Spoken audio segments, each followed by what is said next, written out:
Hello wonderful person, this is Anton, and today we're going to be discussing something that was once thought to be a Hollywood movie plot, but is now officially a very real branch of global science. The idea we refer to as planetary defense, something that, despite sounding like science fiction, is an actual, real organization that, at least in the US, has existed since 2016. And naturally, because the solar system is a kind of a cosmic shooting gallery. It has quite a lot of asteroids all over the place, and once in a while they have a tendency to crash on various planets and various moons. But recently, it wasn't just the US, it was also other countries like Japan and China that have now officially made significant strides in learning how to protect our planet from potential future impacts. In this case, by focusing on the idea referred to as asteroid redirection, or essentially trying to find a way to redirect a potentially dangerous asteroid before it has any chance to collide with the planet. And though the most famous mission is the one by NASA, referred to as DART, the one you can learn more about in some of the videos in the description, and the one that produced this beautiful explosion, we now have some news from Japan and from China, and specifically from the Japanese Space Agency and the Chinese Space Agencies, and the Chinese Space Agency, that have been also working on their own missions and do have some updates. And here, let's start with Japan. And that's because extremely recently, on July 5th of 2026, JAXA, or Japanese Aerospace Exploration Agency, released this image. This was actually released by the Hayabusa 2 probe that you might remember as the mission that successfully returned the samples from the asteroid Ryugu. But here, the second part of the mission was to actually try to do something else. This beautiful spacecraft was now sent on an extremely long journey in order to perform an incredibly close flyby of a near-Earth asteroid referred to as Torifune, an asteroid approximately 450 meters across that's technically large enough to cause a major explosion on the surface, potentially even destroying some kind of a city. Although based on recent calculations, it's not expected to come any close to planet Earth for several centuries. But because of its size and because of its location, it was essentially a perfect potential target in order to attempt something that Japan has never been able to do. Here they tried to get as close to the asteroid as possible in order to actually test the precision of control and to find out how accurate the trajectory would be compared to the theoretical predictions. In other words, they wanted to test their navigation systems. And that's of course in case one day they actually do have to perform a redirect mission by, for example, colliding the probe with the asteroid on approach to Earth. And here they were able to fly approximately 800 meters away from the asteroid, moving at over 5 kilometers per second, which is honestly quite impressive considering the fact that the asteroid is only 450 meters in diameter. And so, to give you an idea of the precision required, the Japanese scientists compared this to basically trying to shoot an object through a tiny coin going from one side of Japan to the other. And so in this case, the precision was indeed quite remarkable. But in this case, there was also a kind of a surprise, specifically the type of the asteroid this turned out to be. And so compared to some of the initial predictions, this once again turned out to be a snowman, technically known as the contact binary asteroid, composed of two rounded objects essentially glued together. And this is not just a cool photo, because this is vital for planetary defense. And as one of the scientists from ESA noted, we definitely have to understand the shapes of asteroids and the types of asteroids before we can collide with them. And so, for example, if this is some kind of a spongy asteroid or a solid rock, it's going to behave very differently if you hit it. And in this case, if you hit a snowman asteroid, it might actually react very differently compared to a single object. In this case, it might actually break apart and then reconnect again, reforming as a slightly different shape. In other words, these types of asteroids might require a completely different approach. And kind of related to this, as we've discussed in some of the previous videos, in the last years, scientists learned that quite a lot of asteroids turned out to be the same in shape.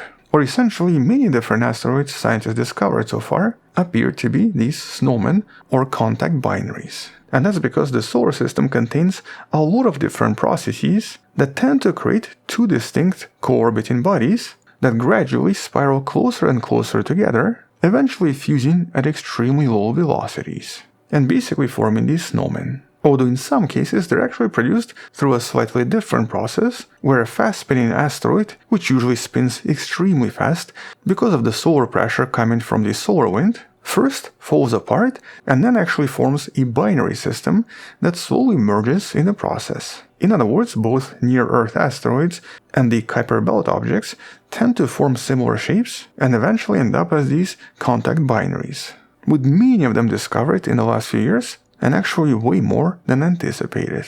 And so here too, the asteroid Torifune turned out to be one of these as well. But at least for now, when it comes to these types of missions, that's all we have from Japan.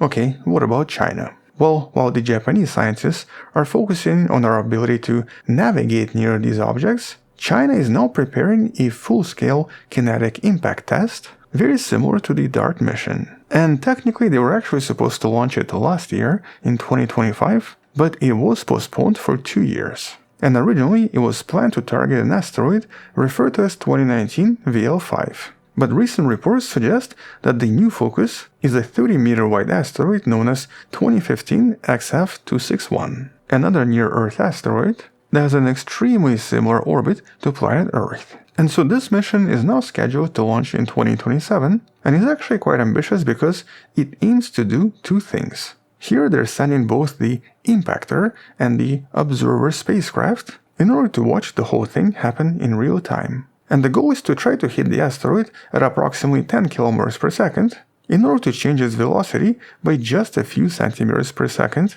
which is usually enough to completely change its orbit, with Chinese scientists explaining that this deviation will probably shift the trajectory by at least 1,000 kilometers, which is just enough to turn a direct hit into a near miss when it comes to planet Earth. And so here in 2027, the Long March 3B rocket is going to send a probe to Venus that's going to use Venus in order to slingshot to this asteroid by early 2029. And is going to perform the collision sometimes around April of 2029, moving at a velocity of 10 km per second. With this mission that's going to be much closer to planet Earth, being a lot easier to observe and a lot easier to analyze. But importantly, it's going to provide additional science in helping us understand what happens when a fast-moving object collides with these ancient solar system objects. Although in this case it might also be worth mentioning a few additional discoveries from the DART mission itself, because this 2022 mission